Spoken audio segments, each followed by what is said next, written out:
Hello, traders. FX Pip Collector here. Today is Tuesday, July 30th, and I'm going to be analyzing the US dollar yen starting on the monthly, working my way down to the 1 hour time frame.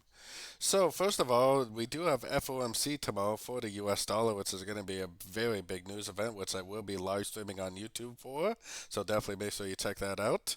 But we also have JPY interest rate coming out this evening, which for me is in the middle of the night, but it is in the Asian session. For me, it's like 2, 3 o'clock in the morning, so I won't be trading it. But that should also be a very big news event for all JPY pairs. So, anyways, on the US dollar JPY, it's going to be very interesting to see how this monthly candle closes right here. If this monthly candle closes as an engulfing candle, I think it pretty much will confirm that the wave 5 is over and that we are probably going to at least minimum make a correction to this move up. Or if it really is a wave 5, eventually it will take out the low of wave 4. So let's take it down to the weekly time frame.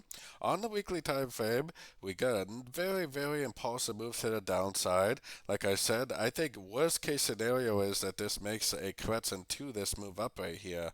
So that would probably take us down to at least a 60 or the 50% Fibonacci after making 3 waves down.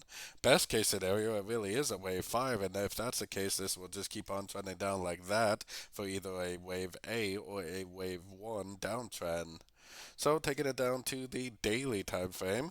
On the daily time frame, I'm definitely still looking for shorts. Yes, we did bounce from a fib level, and yeah, we are going up right now. But with the fact that we got JPY news and dollar news coming within the next 24 hours or so, I don't really see any reason to think that this move down is complete. I think there's a good chance that it could just keep on going down.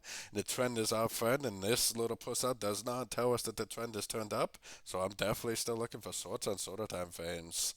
Going down to the 4 hour time frame, I actually think this is likely to be a wave A. If you saw yesterday's video, then I said yesterday that it looks like it's going to go long for wave C. So anybody that watched yesterday's video probably had a really nice trade on all the yen pairs.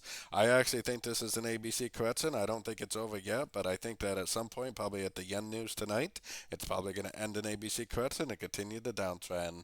If for whatever reason it does go up and break this structure, then I'll definitely start looking for longs. But until that happens, I'm definitely still primarily looking for shorts on shorter time frames. Going down to the 1 hour time frame, if you zoom out a little bit, you can see that I have my Fibonacci retracement on this last push down right here. I personally think this is a wave A, I think this is a wave B, and I think we're in a wave C right now. At this point, I think it's probably more likely to go up to at least a 61.8. If it goes up to that level, makes a nice and big impulsive engulfing move to the downside, especially if you get that break of structure, then I would definitely take that as a short for the continuation of the downtrend. Like I said, we have JPY interest rate news this evening, and we also have US dollar interest rate news tomorrow. So we have a very, very big week on the news calendar this week, probably lots of volatility. So, anyways, definitely don't forget to join my free Discord channel, which is linked over here in the corner. And as always, thank you and happy trading.